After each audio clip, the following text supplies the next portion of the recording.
first Tuesday in March, electing the moderator, then postponing action on the remaining warning items until May, when the winter virus season had tapered off. They did so again this year. Why bother, you may ask? Well, we've had town meeting on the first Tuesday in March for over 200 years, and the select board realized that if we postpone the whole meeting until May, we'll discard that long tradition and put us on the road to having nothing more than an Australian ballot event from 10 to 7, like we do now for our 10-town unified school district with no schools. All of us fervently hope that in 2023, we'll return to the full meeting on the first Tuesday in March, followed by our traditional potluck lunch at the town hall, where we'll get a chance to renew acquaintances with townspeople who we rarely see during the year. Decade by decade, the state has stripped Vermont's towns of many of their responsibilities. That's not all lamentable in our modern society, but we in one small town need to believe that we're maintaining as much as we can of 2 centuries of democratic self-government by the people. This is John McClory. Thanks for listening. As temperatures start going down, you should go up to your attic and protect your comfort with Knopf insulation, available at Sticks and Stuff and Swanton Lumber. Adding rolls, bats, or loose fill insulation can keep your house warmer in the winter and cooler in the summer, and save you up to 20% on energy bills. Sticks and Stuff and Swanton Lumber in Middlesex, St. Albans, Enosburg, Derby, and Swanton. Sticksandstuff.com. Sticks and Stuff and Swanton Lumber, we've got the right stuff for you. The Vermont legislature can act today to protect your most delicate organ, your eyes. Optometrists don't graduate from medical school. No hospital internship and no surgical residency. They are not medical doctors and they are not trained surgeons. But they want Vermont lawmakers to allow them to perform surgery using scalpels and lasers on and around the only eyes you'll ever have. Your state senator can keep our eyes safe by voting no on Senate Bill 158. Contact your state senators today. Tell them to vote no on Senate Bill 158. Only medical doctors and trained eye surgeons should be allowed to operate on the only eyes you'll ever have. For more information, visit www.safesurgerycoalition.org/Vermont.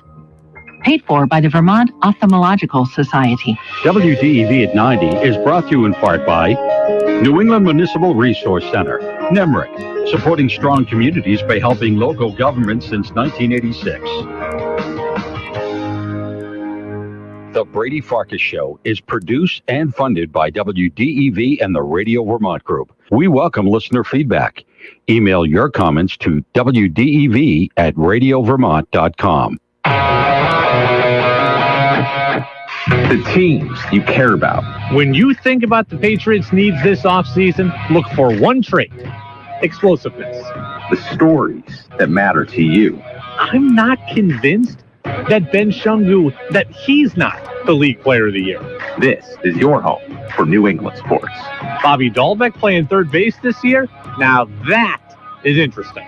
This is the Brady Farkas Show on WDEV AM, FM, and WDEVradio.com. What's up, everybody? Brady Farkas Show on a sad sports Tuesday here on WDEV AM and FM and WDEVradio.com. We are up until 6:45 today.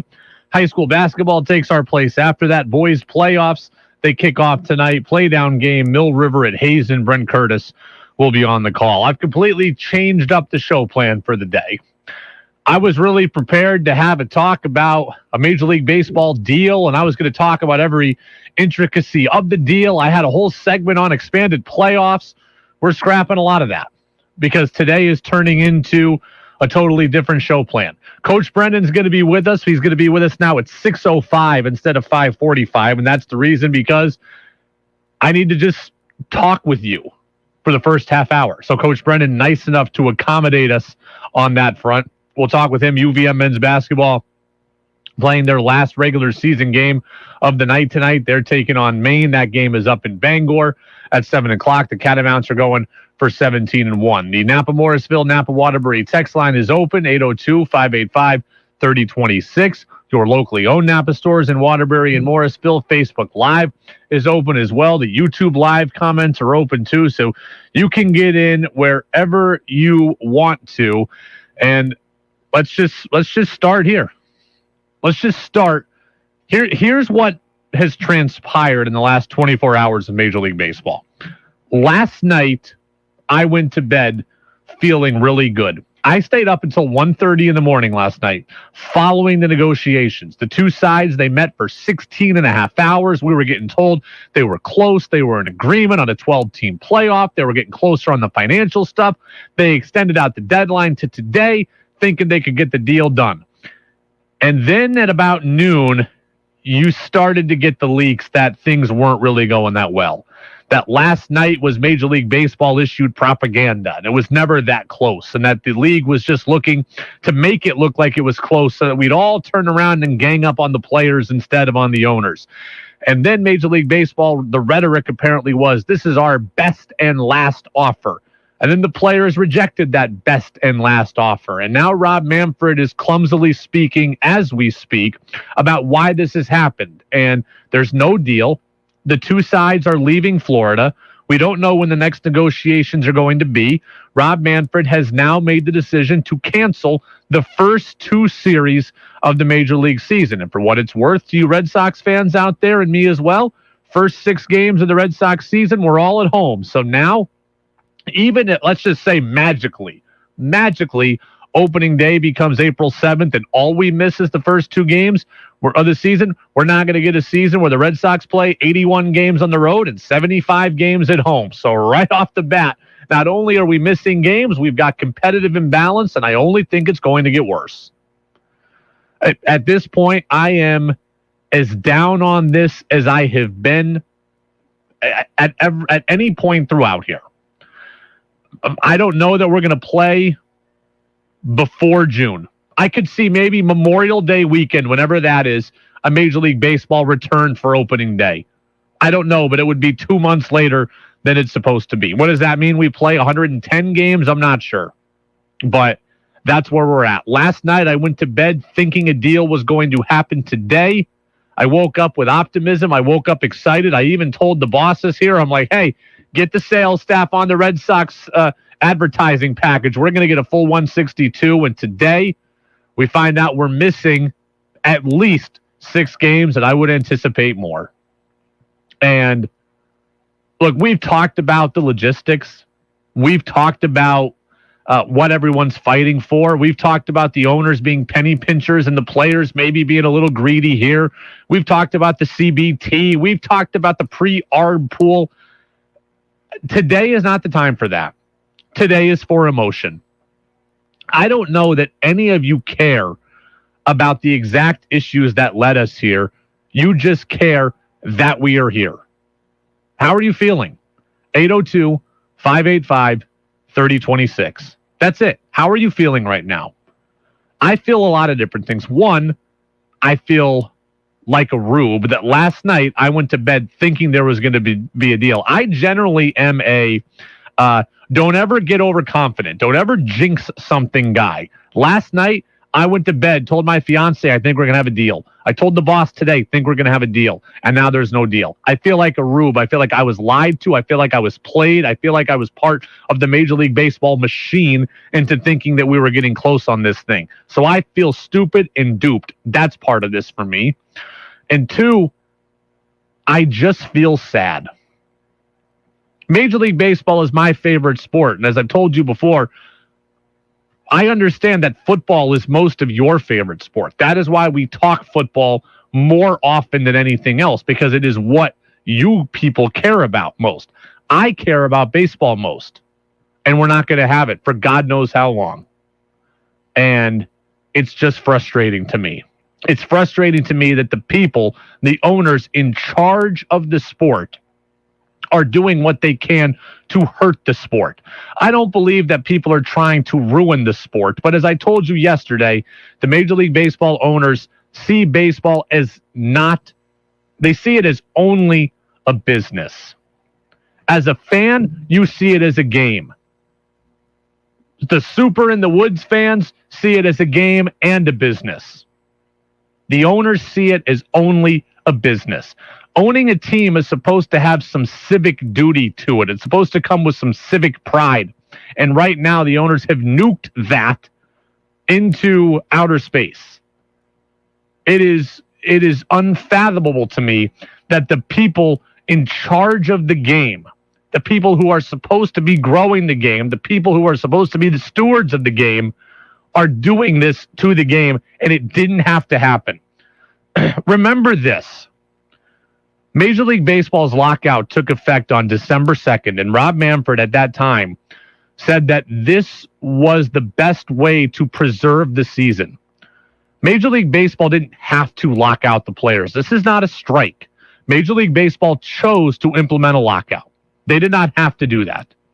Then, instead of getting to the bargaining table that day or the next day, or even right after the holidays, they decided to wait 43 days from December 2nd to even have their very first meeting. 43 days that I think would be really useful right about now, and we don't have them.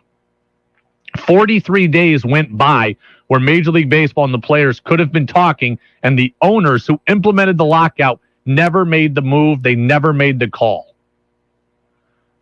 And Rob Manfred has the nerve today to say, hey, we negotiated for the last 10 days. Well, where were you for those 43 that we didn't have any conversations? This was avoidable. This was completely avoidable. Look, the players want to play. And I'm not going to defend every player because, again, I know a lot of you think they're overpaid, money-hungry, greedy, whiny brats. I'm not going to defend every player. Some of them are just that. But you know what? Most of them, they need the money. They want to play. They don't get paid unless there's a season. They don't get paid unless there are games being played. 5, 4, 3, 2. I didn't mean to hit that. My bad. Sorry. So the players don't get paid unless there is a season. They don't get paid unless there are games actively happening. So most of the players, they want to play. So this is not them looking for a way out or them trying to just completely hold the league, rake the league over the coals. The league is trying to rake the players over the coals, and that is the problem. The owners see this as only a business, and they don't see it as a game or that it carries any kind of civic duty. And this is the second time in 3 years that baseball has had a chance to be at the forefront of something good in really bad times, and they've chosen not to. Think about that. In 2020, we're going through COVID, right? The beginning of COVID. Maybe the most, I wouldn't say dangerous from a we saw the Delta wave get, worse than maybe the initial COVID wave was, but the most tenuous, the most scary, the most nerve-wracking part of the pandemic. Baseball had a chance to help get us out of that, and they decided, the owners, to quibble over 40 games worth of pay, and they decided to play 60 games instead of 100. Baseball had a chance to get back first. Baseball had a chance to be the leader. Baseball had a chance to be a saving grace at a really dark time, and the owners screwed it up. And then now, while not happening on our own soil actively, there is a war going on, and Major League Baseball could do the right thing and figure its stuff out. And instead of arguing over billions of dollars in some cases, baseball could be a saving grace, at least in this country, at bringing people together and making people happy in the face of world tragedy, and they've screwed that up too. Major League Baseball has gotten this wrong, and they've gotten a lot of things wrong. And you as a fan are being lied to in some cases. Rob Manfred today, listen to what Rob Manfred said just minutes ago. He said he was basically talking about why the owners couldn't go up to the level of money the players wanted, or why they couldn't go further. Rob Manfred said the last 5 years were difficult from a revenue perspective. That's why Rob Manfred said the owners couldn't go up any further, or they were unwilling to go up further. The last 5 years were difficult from a revenue perspective. In 2019, the last year before the pandemic, Major League Baseball revenues jumped for a 17th straight year. And in that year, Major League Baseball made $10.7 billion. So the pandemic year, that was hard for revenue. Last year, revenue was down. I'll give you that. The last 2 years, you took a hit. The 17 years prior, you made money, a lot of money. $10.7 billion in 2019. And the owners, the people who have that money, the people who have that wealth, they want to screw the employees and they want to screw the fans. Think about this.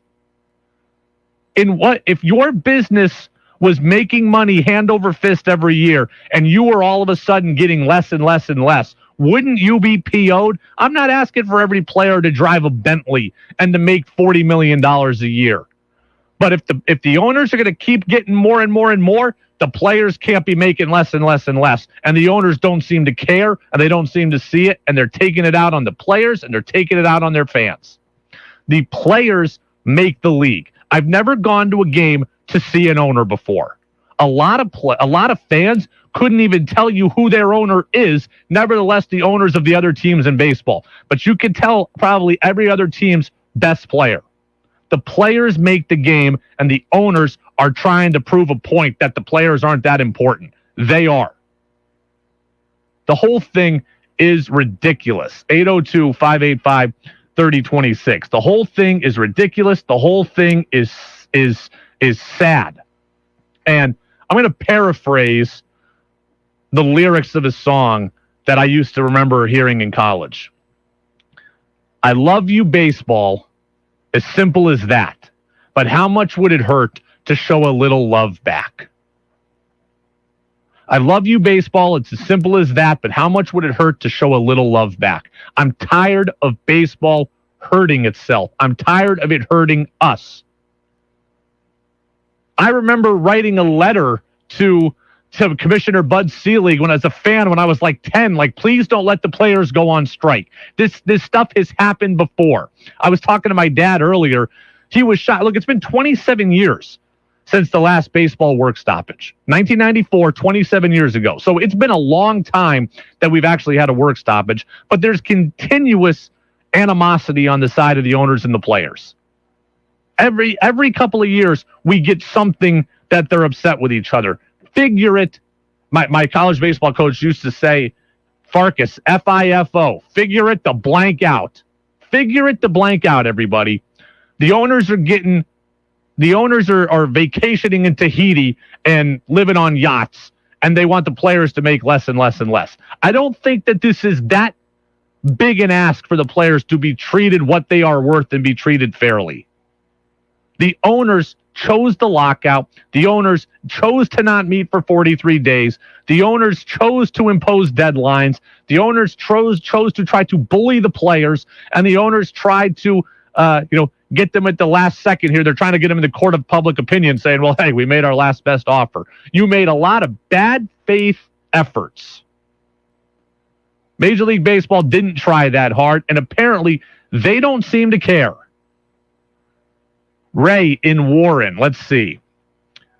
Unbelievable that everyone makes decisions, forgets this is America's sport. For the people, by the people. He puts by in quotes like he's going to leave the sport. Look, I told you yesterday, this is true. Baseball's never going to lose me. I'm hooked on this sport now for life. I'm never going to walk away from it. Baseball is my first love. Baseball brought me all the good things in my life because I played it, because I coached it, because I was around it.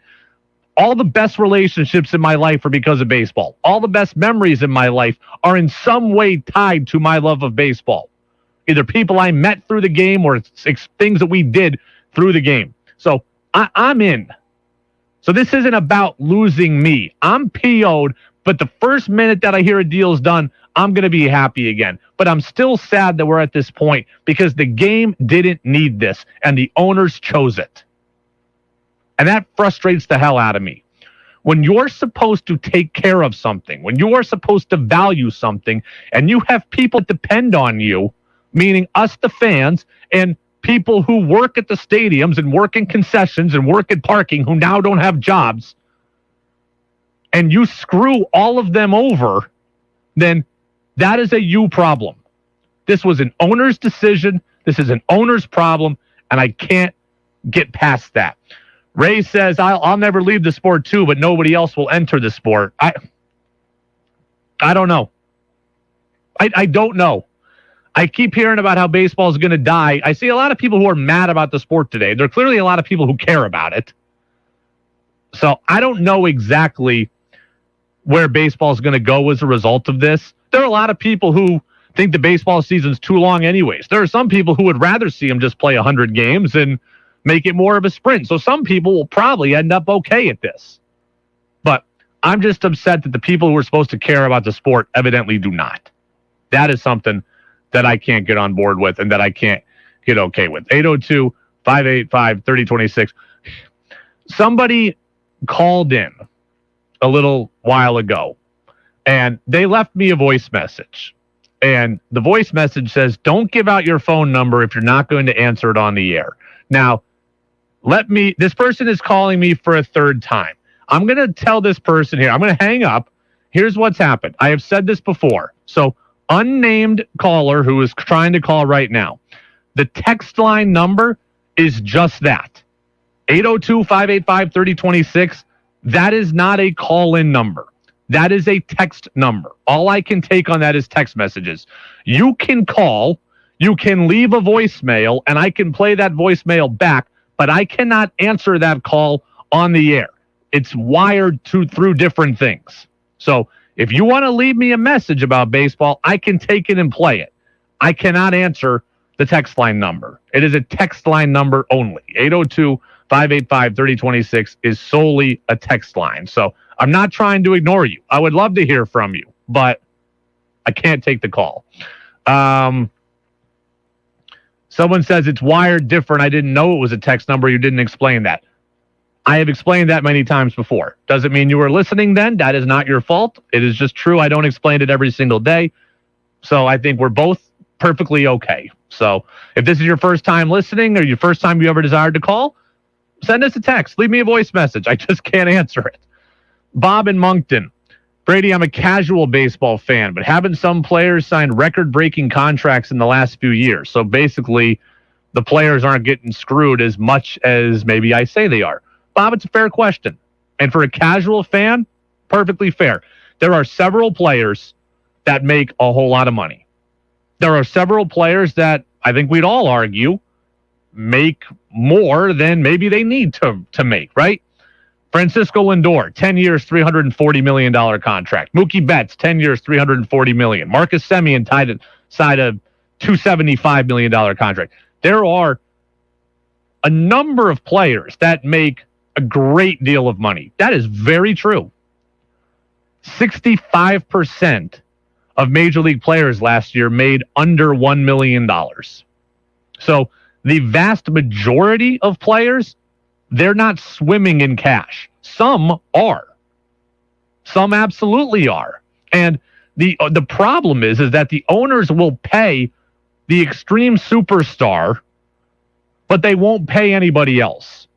They'll pay one or two really expensive players, and everybody else gets left with nothing because of the way the sport is currently economically run. So the players were trying to change that to some degree. Hire the competitive balance tax. Like, hey, fine. If the Rangers want to pay Corey Seager and Marcus Semien a bunch of money, fine. But raise the competitive balance tax so everybody else can get some money also. So the players, they don't want a salary cap. They want unlimited earning potential. They also want other people to benefit from it and not be left out. The owners are like, we'll pay one of you, but then we're going to bring up, our left fielder is going to be some 24-year-old minor leaguer making $500,000 who doesn't belong there. Rob from Royalton. The owners wouldn't pay for the high-priced players if they didn't have the money.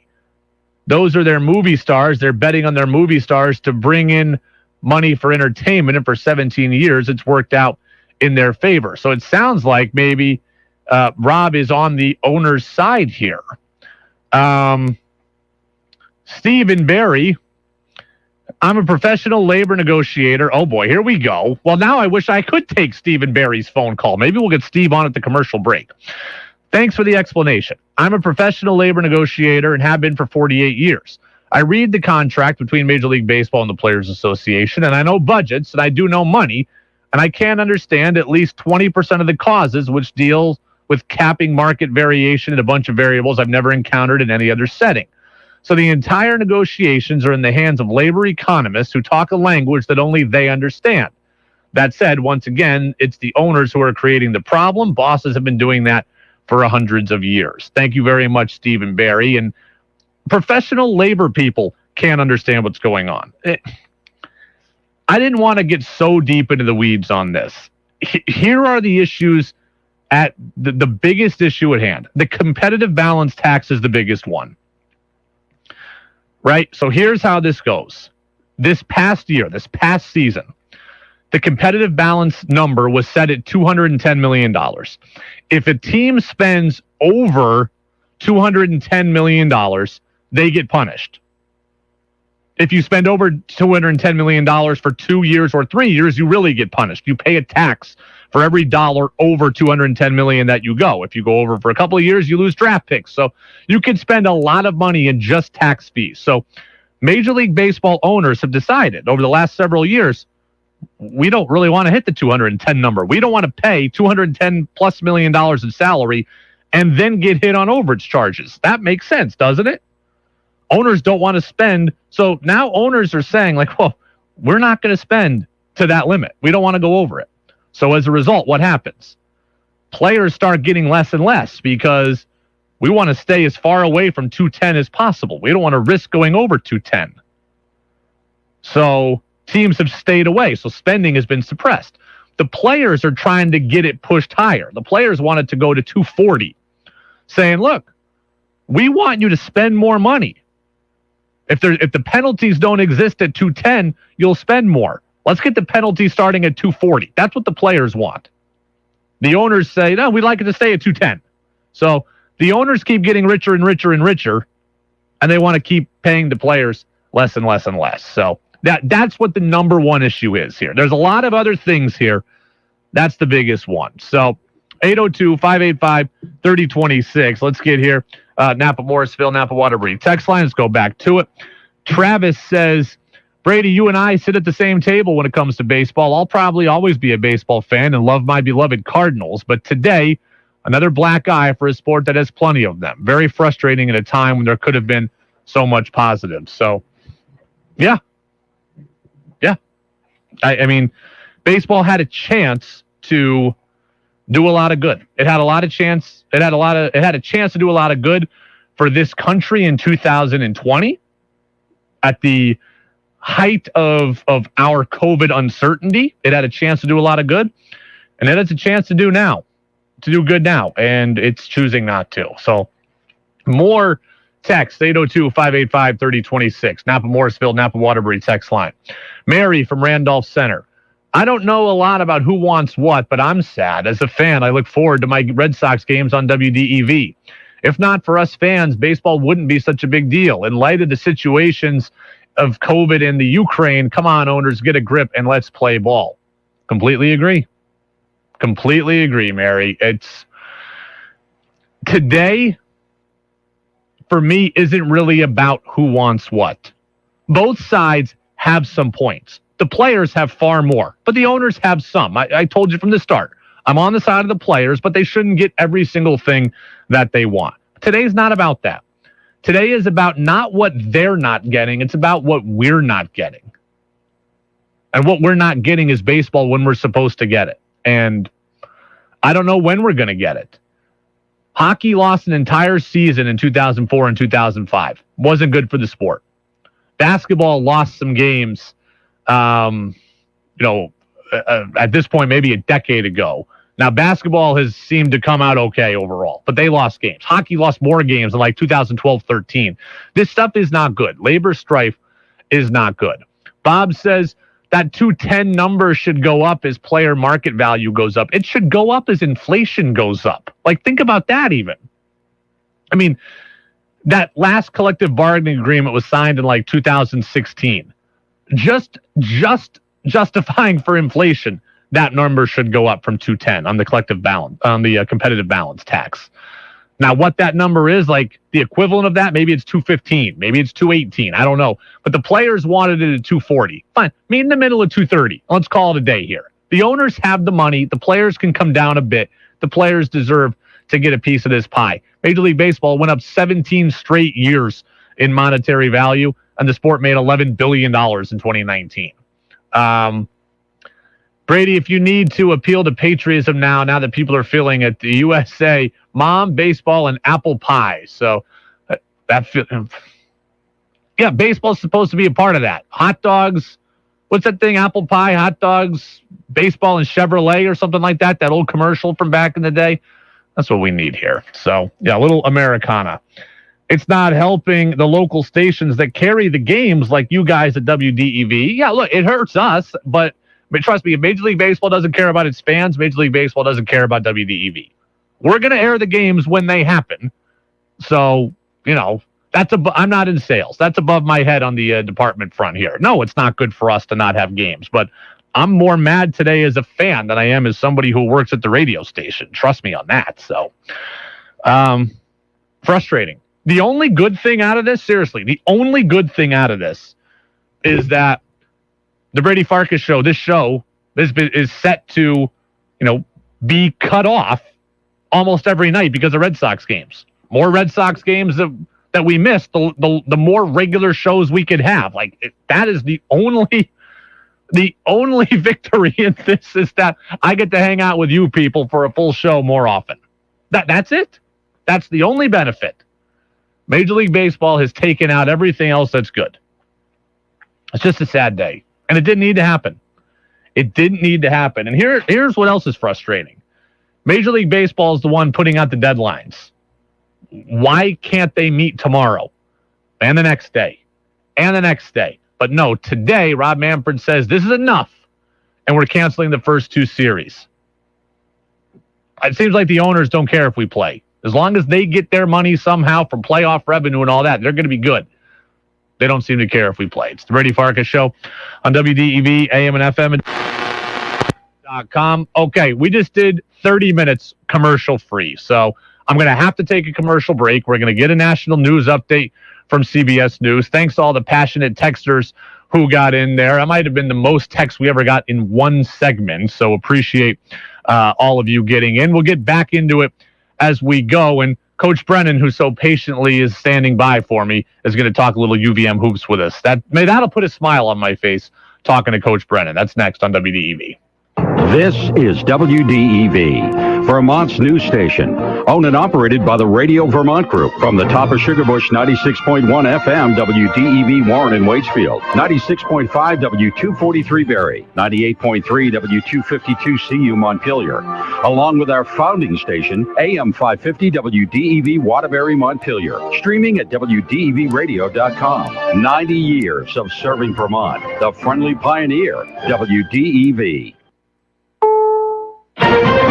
This is CBS News on the Hour, sponsored by Dell Small Business. I'm Matt Piper in New York. A U.S. official says they have indications that some Russian units have surrendered in Ukraine without a fight. There have been reports about loss of gas and food among its tankers as Russia enters a seventh day of its invasion. CBS News military consultant Jeff McCausland. Russian forces are, I believe, in many cases, poorly trained, poorly led, and poorly disciplined. More on today's fighting from CBS's Deborah Alfarone. A Russian missile struck a television tower in the capital, Kyiv, as a 40-mile Russian convoy remains stalled on the outskirts of the city.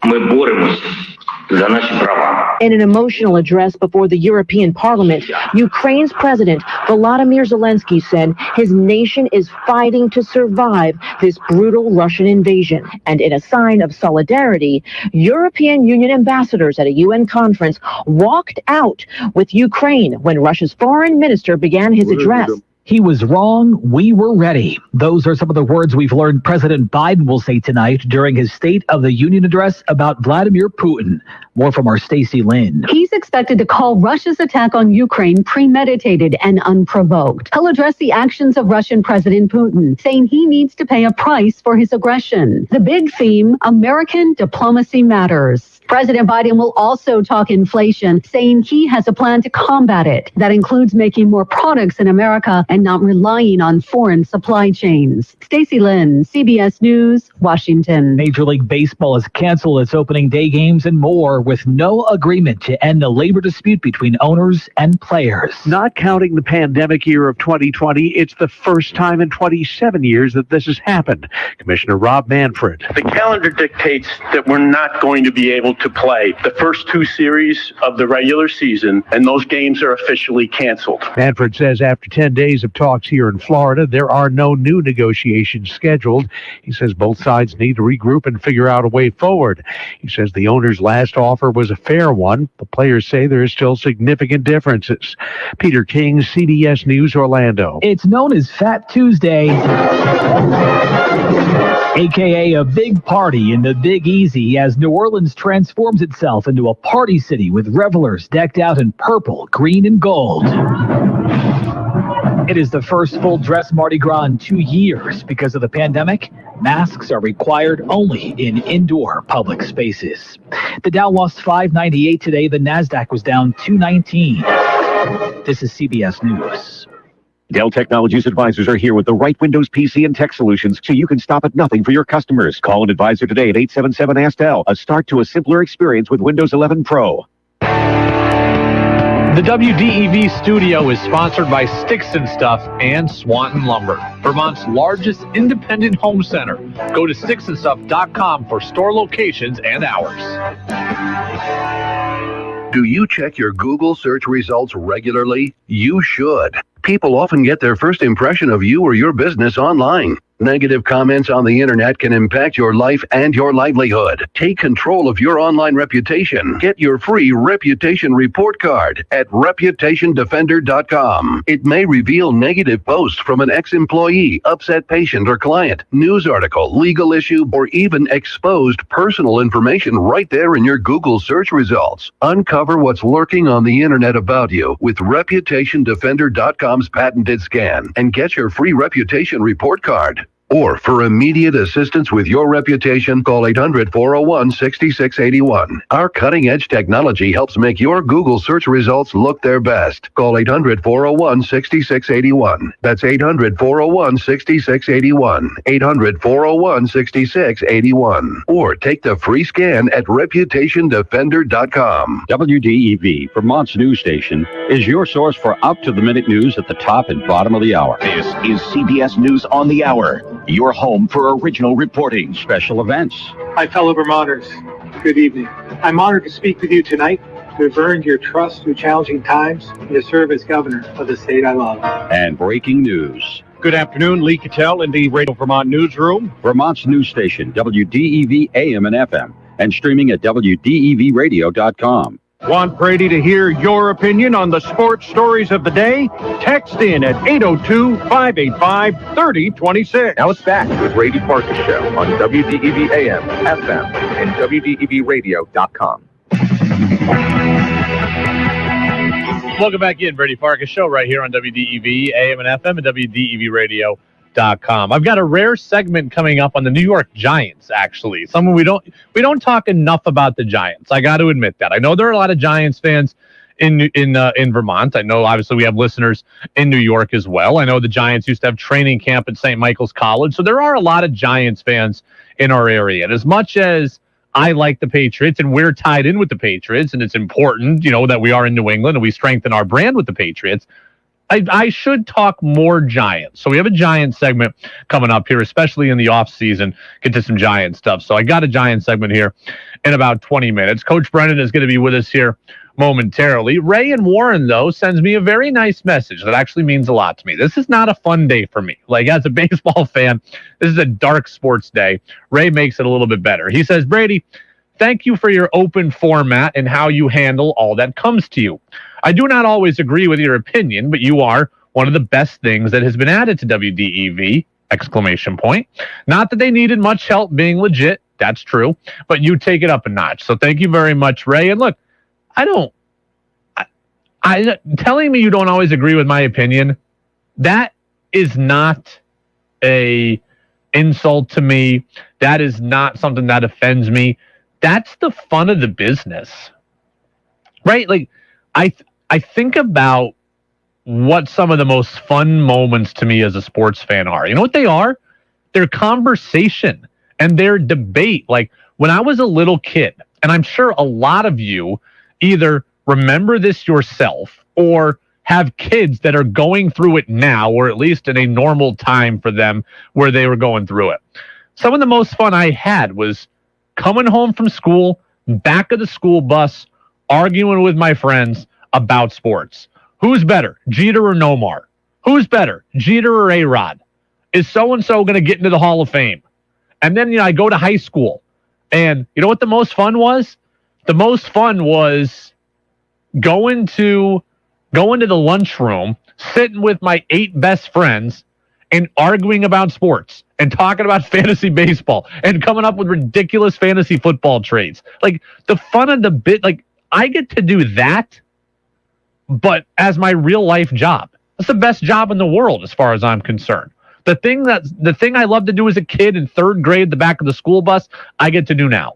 The thing I got to do in high school in the cafeteria, I got to do now. The thing in college where I'd go crush the Labatt Blue and sit down with my buddy and we'd watch the game together and make snide comments about it, I get to do that now.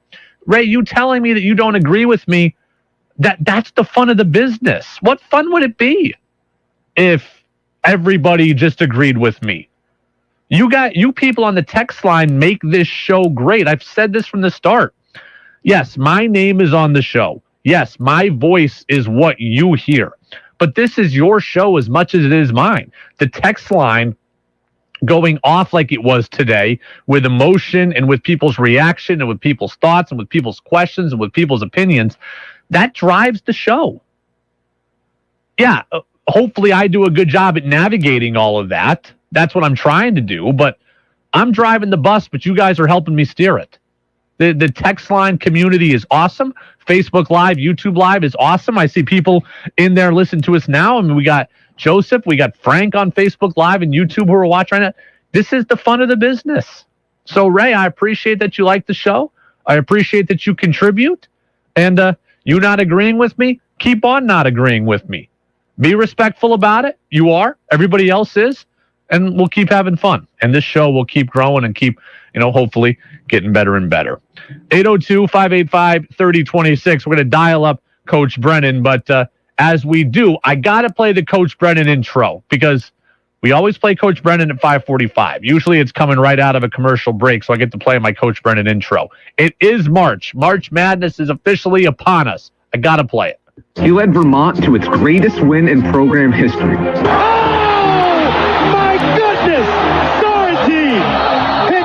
From the parking lot. He's the architect of the Catamounts basketball program. Vance Jennings, UVM. And he's with us now. It's time for our weekly talk with former UVM basketball coach Tom Brennan on Brady Farkas Show on WDEV AM, FM, and WDEVradio.com. All right, now I feel better.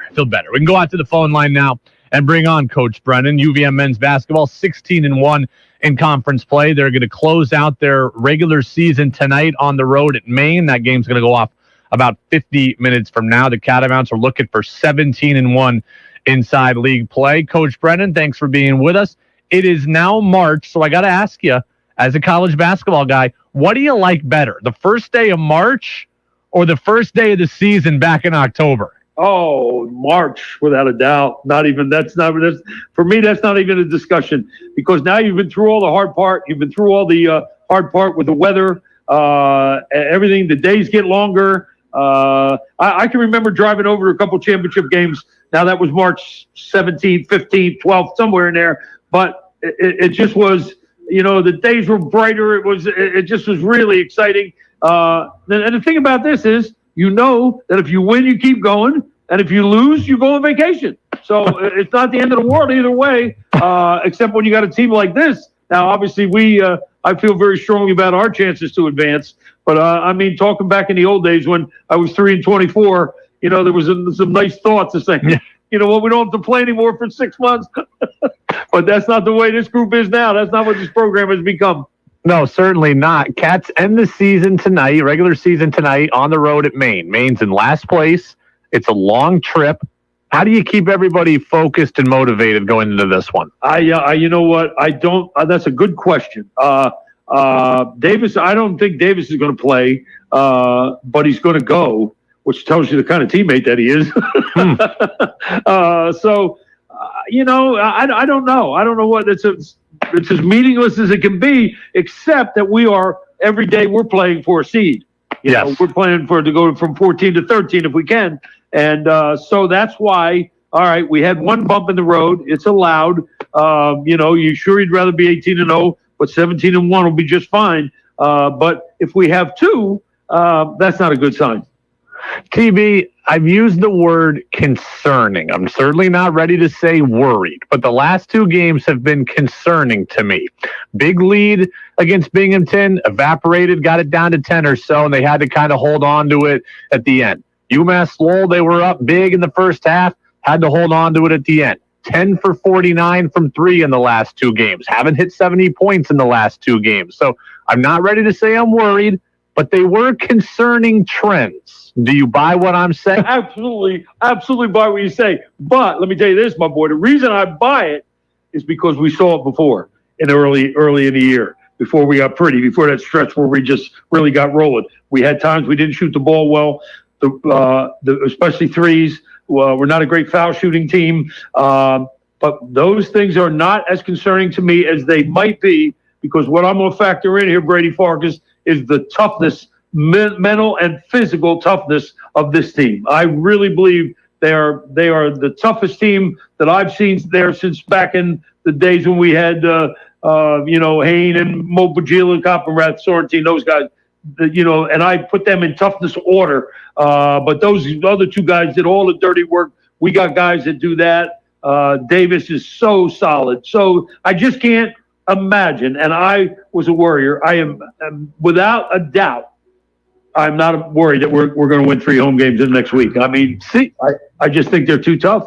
It's interesting you say that to me about the toughness, because Davis specifically cited in the Binghamton game, like, we got pushed around a little bit. And then, and I'm looking at Binghamton, and they're playing with nothing to lose, so I get that. Like, they're up in UVM shorts, and UVM's turning it over and having trouble getting it across and can't get into the set easily. And then, it became kind of a foul slog on Saturday against UMass Lowell. But I was like, maybe the physicality is getting to them a little bit, but you don't see it that way.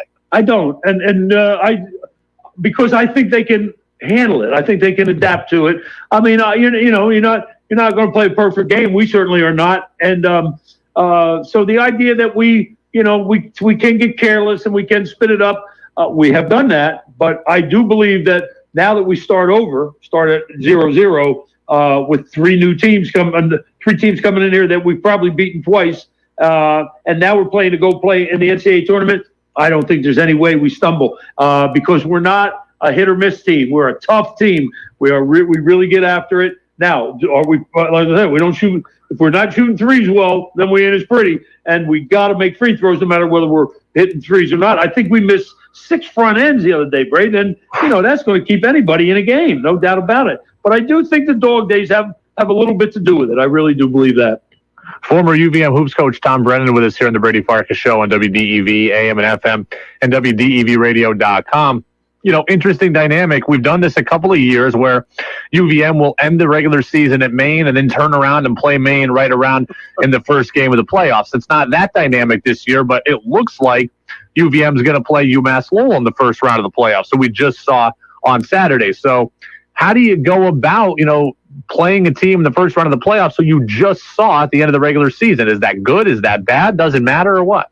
I don't think it matters at all. I don't think now, and especially if if you, I don't want to say this like a wise guy, but if you win the league by 6 games, you shouldn't worry about anybody else. You shouldn't worry about who you're playing. You've dominated everybody. You have just dominated the league. You've dominated it for years. This is nothing new, and so the idea is that We're going to get 3 home games. We got to take advantage of that. And it doesn't matter who we play. And matter of fact, it's almost better to be playing them, to remind you that, oh, by the way, we beat them by 1 point last week. Okay, let's figure that out. I would say if I were UMass Lowell, I'd actually consider it a benefit because I can say, hey, the recent Catamounts, we proved we could play with them. It's not like we saw them 2 months ago and they've beaten everybody by 30 since then. We just proved we can play with this exact team as they are right now. I think maybe you don't worry about it if you're UVM, but if you're UMass Lowell, I do look at it as a benefit. Well, and let me tell you this. We can play with Providence. That's how I look at it. Yeah. Matchup. We can play with Providence. So, and you got to play them. Brady. That's the thing. And there were teams. Even the team that got beat, they were vulnerable. They weren't. I just don't think this team is going to let that happen. Now, a lot of things can happen. We know that. But and if I were UMass Lowell, I would be happy about playing us for all the reasons that you just said. If I was Vermont, I'd say great. Let's play them again and see if that was an aberration or not. TB, let me ask you a very serious question. We've heard over the last year, we've heard over the last couple of weeks, serious allegations against former UVM basketball players. You and I were not there, so I'm not going to ask you specifics about those allegations. My question is for you, as a coach and as a leader, what do you do? What should you be doing to reinforce that your players make good decisions and make good choices? You just have to talk about it all the time. And, and I you know what? I did a lot of things wrong. I did many things wrong as the coach of Vermont. But one thing I did right was emphasize from the jump, from the very first day I got there, we will not tolerate bullying. We will not tolerate any kind of aggression toward women. We will just not allow anybody to be treated poorly. We don't haze the freshmen. We don't make the managers. We just don't do that. We don't do it. Now, I don't know.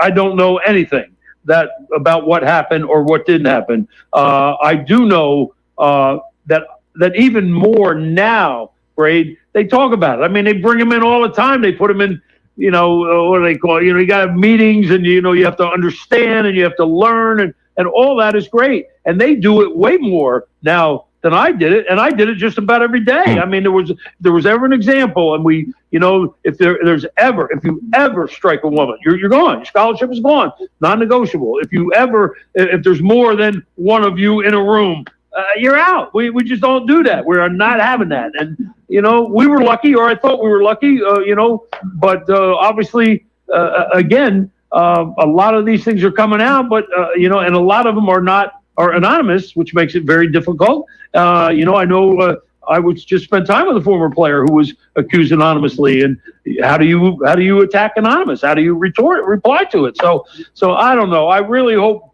it gets straightened out, whatever it was. I know the school and the athletic department have made every single effort, as far as I know, to do the right things here, to make sure that we try to get this campus to where it needs to be, that every university is trying to do that. But I know John so well and their staff. I mean, I know this is something that's constantly been talked about. And I know they're kind of, a lot of those guys are concerned because they've been kind of swept in a broad brush, and they don't like that either, So it's not good for anybody, obviously. Terrible. Never mind, not good, it's terrible. But I think as a coach, and you know what's bad now, Brady? It really sucks now. It really does. Is that if I had problems with guys or an issue, I call them in. All right, listen, this is what I heard. Tell me what happened. Boom, right? Now, you can't even do that. You can't even bring a player in. You got to send him to the Title IX office. You're not allowed to say anything. He's not allowed to say anything. I mean, it's like, what the hell are we doing here? What happened to the real world where, all right, something happens, you bring a guy in, you say, listen, now none of that anymore, So I think the coaches are put in a little bit of a bind. I don't want to make excuses, but God, the idea that you just can't even have your own one-on-one with your own guys, it just kind of saddens me now. And I probably wouldn't work out real well at it. TB, I'll get you out of here on a less serious note. I understand you have a poem for me today. TB's Poetry Corner back on this Tuesday.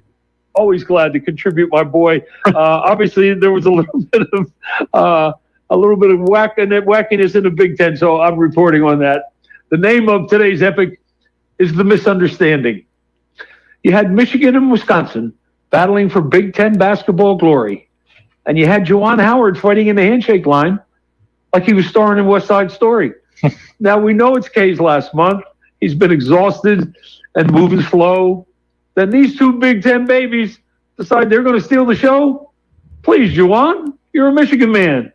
There's supposed to be a higher bar. You make millions a year, drive a Lamborghini. Time you started acting like a star. And once the dust settled, Juwan, you still didn't get it right. Said the timeout embarrassed your team, and that's what led to the fight. And if you just had to punch someone because the timeout made you groan, come on, man, seriously. You still got to have Chris Webber in your phone. So how you handle anger management, Juwan, I couldn't really care. But we all wonder what's coming next. Remember, Bobby threw a chair. You played 1,000 games in the NBA. In fact, it's first $100 million man. But really, where did you think things were heading when this little fracas began? A full-fledged brawl between both teams? Wouldn't that have been great? An embarrassment of epic proportions, not whether you're a 7 seed or an 8. So there's hardball in the fall, Juwan in the winter. From the ridiculous to the sublime. I just know that pair of Michigan men beats a full house every time. Now, as far as K's retirement, I think I'm going to buy him skis. And we hope and pray his golden days are half as happy as Tommy B's. Hey, yesterday was history. Tomorrow's a mystery. But today's a gift. That's why they call it the present. See you, my boy. See you next week. Yes, I will see you next week, Coach Brennan. You know, it was brought up to me that Coach Brennan used to do poetry back when he was doing the show with Corn, right? Corman the Coach. And I was like, do I really want to have Coach Brennan do poetry on this show? And the answer is yes. Coach Brennan's really, really good. So if Coach Brennan wants to come on here and talk basketball, sing show tunes, or read poetry, I don't care. Whatever that man says, it's always interesting. And that's really, really good. That's a really good poem there talking about. We didn't get to talk to Coach Brennan yesterday, and I was disappointed about that because I really wanted to, or last week rather, we didn't get to talk to him because I wanted to ask him about the Juwan Howard thing, right? You know, the slap of Greg Gard, the Wisconsin head coach. I really wanted to ask him about that, but didn't get a chance to. Maybe we'll do it next week, so it's not, gets back on my mind. So, yeah, Coach Brennan was great. I'm glad to hear he's not worried. Coach Brennan is a worrier. He is somebody who worries. So I'm glad to hear that he feels good about everything with the Catamounts going into the tournament. Like, if he thinks they're going to roll through it, then that should put my mind at ease a little bit because he doesn't usually think that anything is going to be easy. So it is the Brady Farkas Show. UVM taking on Maine tonight. It's about 36 minutes from now. Catamounts' final regular season game of the year. And then we go to the conference tournament, which begins on Sunday for UVM. Yes, it begins on Sunday, I believe. So let me verify that here. Right now, as we speak, by the way, the UVM men's hockey team is taking on Northeastern. It's a 0-0 game at the end of the first period. So as for the Cats, the UVM women's basketball team, they're going to take on, they're going to play rather in the conference title game. I'm trying to read and talk at the same time. My mistake, everybody. The UVM women's basketball team, they're going to play in the first round of the America East playoffs. That is coming up this weekend. That is going to be Saturday, 2:30 at Patrick Gym. The men's basketball team is going to play on Sunday for their opener in the A East quarters as well. All right, 15 minutes away from high school basketball coverage beginning here. Our pregame show officially begins in 20 minutes. We'll have to take a little commercial break beforehand. So I'm out of here in 15 minutes. What we will do is we will come right back. A little who's saying what. Do the Giants need to blow it up? One prominent insider says they need to take a pretty drastic step towards blowing it up. Are we buying that? That's next right here on WDEV. WDEV at 90 is brought to you in part by New England Municipal Resource Center, NEMRIC, supporting one-of-a-kind local businesses like WDEV to preserve the distinct character of Vermont. Price drop on fun and fitness deals on the WDEV Trading Post online marketplace. Get in shape with a 1-year membership to the Swimming Hole and Stowe. Normally $850, now just $350. That's less than $1 a day. A Twin City Family Fun Center $50 gift card is half priced at $25. And a 1-year individual membership to Modio Rec and Randolph is just $150. Check out all the deals on our website at WDEVradio.com. Okay, so we got the chorizo dumplings, the cucumber empanadas. Sarah's food truck is popping off. Come on, guys, let's pick it up, all right? But if she doesn't find a new chef, her truck will be stuck. Call quit this morning. So, Jessica, I'm going to need you on the fryer. Indeed can help her hire great people fast. I need Indeed. Indeed you do. Instant Match instantly connects you with quality candidates whose resumes on Indeed match your sponsored job description. Visit Indeed.com/credit and get $75 towards your first sponsored job. Terms and conditions apply. Hi, I'm Flo from Progressive. If you love the sports like me, you get annoyed with your team or player. So Progressive's going to help take your mind off your team or that player for a moment. Instead of thinking about how they lost that thing recently, think about Progressive letting you compare our direct rates side by side with competitors to easily find the lowest option. Don't worry, your sports ball team or player will get him next time. Hope this distraction from Progressive about easily comparing rates was helpful to not think about that last game or match or season. I mean, even though I love sports ball. Progressive Casualty Insurance Company and affiliates. Comparison rates not available in all states or situations. Prices vary based on how you buy. Hi, this is Rachel from the Waterbury Public Library.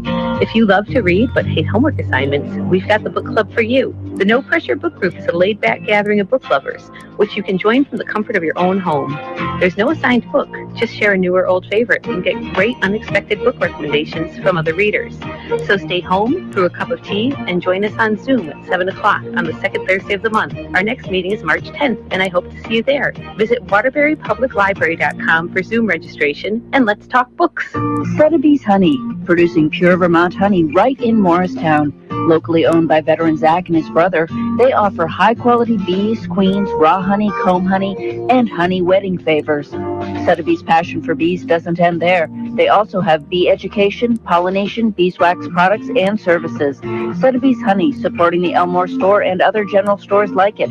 Located at 323 Churchill Road in Morristown or at sotheby'shoney.com. The Brady Farkas Show now has an interactive text line, so reach out now at 802-585-3026. Now it's back to the Brady Farkas Show on WDEV AM, FM, and WDEVradio.com.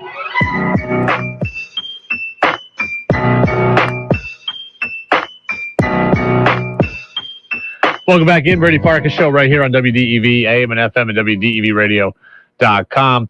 Before we get to who's saying what on the New York Giants, I want to wrap up some of the baseball stuff real quick here as more things trickle in. Andrew Brandt, who is a longtime NFL executive in football, or of course, a longtime NFL executive in football, yes, a longtime football executive. He is a business expert as well. He says this. He says that I'm not convinced baseball is in Armageddon. They were close. These are not major gaps. I would expect a cooling off period, new talks, and a deal done by March 15th. That would be the best case scenario. If we can get a deal done by March 15th, we would not miss much of the season. There's even a chance if a deal got done by March 15th, we could play some double headers to get closer to the 162. That to me would be best case scenario. And maybe I'm grasping at straws and I don't want to be fooled again. Fool me once, blame on you. Fool me twice, blame on me. I don't want to be played for a fool again. So I'm not going to sit here and say that that's definitely how this is going to go out, but I will be at least excited by the thought that somebody who knows business and sports way better than me, at least that they think that that is a possible reality. Tomorrow is going to be a crazy day for us on the Brady Farkas Show. So I just got word, Buster and Olney and I are going to talk tomorrow. Buster usually comes on Thursday. I also talk on Wednesday with Freddie Coleman and Tom Karen. I don't know exactly how we're going to navigate it. Buster, we're going to talk to live at 5:45. As for Freddie and TC, I may end up talking with one more of them live. Tape one, I'm not quite sure what exactly is going to happen. But Buster's got to talk tomorrow. And frankly, I want to talk to Buster tomorrow because he's been following these negotiations as well. So TC, Buster, Freddie, all of them tomorrow. I don't know who's live and exactly when, but Buster is going to be live at 5:45. So We'll have a new plan for Thursday. I actually already know who our guest is going to be on Thursday, even without Buster. So it'll be a good guest that a lot of local people are familiar with. So 802-585-3026. That's the Napa Morrisville, Napa Waterbury text line. And again, you can also get in on Facebook Live and YouTube Live as well. Paul says, love your show, Brady. And what a great poet Coach Brennan is. And then Pete says, I'm predicting June 1st for Major League Baseball. Well, I started off the show saying maybe they could make their big return at Memorial Day and give us something Americana in this debacle. But I like the idea I just heard there of the, March 15th deal better. All right, let's talk a little New York Giants. Let's get to who's saying what. Whoa. What did he say? Mac Jones? Good Lord. Mel Kiper's got to slow down on this. Mac Jones ain't going to work, folks. It's not going to work. He's got to come to terms with it. It's not going to work. They really said that? Every damn thing is politics and race, and I'm losing my mind over it. It's time for Who's Saying What on the Brady Farkas Show on WDEV AM, FM, and WDEVradio.com. Who's Saying What today brought to you by Vermont Laser Wash. That's Central Vermont's home of unlimited car washes. If you want a car wash just one time, you can text the word Vermont to the number 30 and then 400. So $20 a month, unlimited. One car wash, text the word Vermont to 30 and then 400. I was listening to Dan Orlovsky today on ESPN, and he said this about the New York Giants. I'd start number one to see if I can get trade value for Saquon Barkley. Now, Saquon's still a tremendous talent, but the reality is in the last 3 seasons, Saquon has missed 20 games. As a tailback in the NFL, that doesn't happen. In those 3 seasons, he's rushed for a total of 1,600 yards. That's just not good enough. If you're a Giants fan out there, I know I talk exclusively to the Patriots fans most time. If you're a Giants fan, this is your chance to get in. Would you explore a trade for Saquon Barkley, as Orlovsky said, right? Giants have a new head coach, an offensive-minded head coach. They play in a bad division, so there's an opportunity to maybe make up some big ground here in this year. Would you consider trading Saquon Barkley? I'm with Orlovsky. I don't know if the fans are with us, but I am with Orlovsky on this. I'd look into it. It does not mean that I would absolutely do it, but I would look into it. And I'd look into it pretty seriously. Saquon Barkley is headed into his 5th year in the NFL. He's got 1 year left on his deal. I don't think the Giants are going to turn it around this year because of a running back. Like, running back, we have been shown enough evidence that running back is a replaceable position. And I don't like saying that because it sounds like I'm devaluing players. There are great running backs around the league, but we've been shown enough evidence that NFL teams do not need a highly paid or highly drafted running back to be successful. The running game is often a product of how good your offensive line is. So having Saquon Barkley, I don't know that you can't find close production or close productivity from somebody else. I mean, look at the Patriots. Ramondre Stevenson, Damian Harris, 3rd and 4th round picks. Excellent running backs. Alvin Kamara, 3rd round pick. Chris Carson, 7th round pick. And that's just off the top of my head. Like Jonathan Taylor, 1st round pick. Excellent. Chris Carson with healthy, 7th round pick. Excellent. So I don't think you need Saquon Barkley to be more expensive and in the 5th year of his deal when he's often injured. I would trade him if I could. I'm not giving him away. I'm not giving him away for a 7th round pick. But if I can get a 3rd or a 4th, I'm absolutely into it if I'm new Giants general manager Joe Shane and head coach Brian Dable. I've seen the proof. It's in the pudding. Look at the Cowboys. Ezekiel Elliott, the highest paid running back in the league. The team just might be better. In fact, I'm sure is better when Tony Pollard's on the field. The running game is a product of the offensive line most times. And the Giants would be perfectly fine without Saquon Barkley as long as the deal is fair. 7th round pick, not interested. 3rd round pick, where do I sign up? And it's hard. It's hard as an organization to admit that you whiffed on the number 2 pick in the draft. But this regime didn't whiff. They didn't draft Saquon Barkley. It's a tough pill to swallow for the fans. Saquon is a likable guy. but he's not necessary right now for this team at this time. The other big question is, what do you do with Daniel Jones? Daniel Jones is headed into his 4th year. Now is the time to decide if you're picking up his 5th-year option. I've already told you I'm not picking up Daniel Jones' 5th-year option. I'm not going to do it. To me, a rookie quarterback is extremely valuable, right? Rookie deal is extremely valuable. You have a 5-year window, and then you have to pay a bunch of money. Daniel Jones is almost out of that 5-year window. He's headed into year 4. He's not going to turn into Patrick Mahomes. He's just not. And then I'm not going to pay him $40 million a year. Daniel Jones, to me, becomes Mitch Trubisky. The Bears made the playoffs twice with Mitch Trubisky. They didn't exercise the 5th-year option. They let him go. He became a backup in Buffalo, and now maybe he'll start again. That's what Teddy Bridgewater, that's what happened with him. That's what happened with Blake Bortles. It doesn't always work out, but I think Trubisky will get a chance to start again at some point in the NFL. So if I'm the Giants, I'm declining Jones's option. I'm playing him this year. And then next year, it's a really good quarterback draft class. C.J. Stroud of Ohio State, Desmond Ridder, Spencer Rattler, Bryce Young, they can all come out. Bryce Young just won the Heisman at Alabama. So I play Daniel Jones this year, presume he'll play average, and I let him walk. And I'm not paying him $40 million a year. So the decision to me is pretty easy.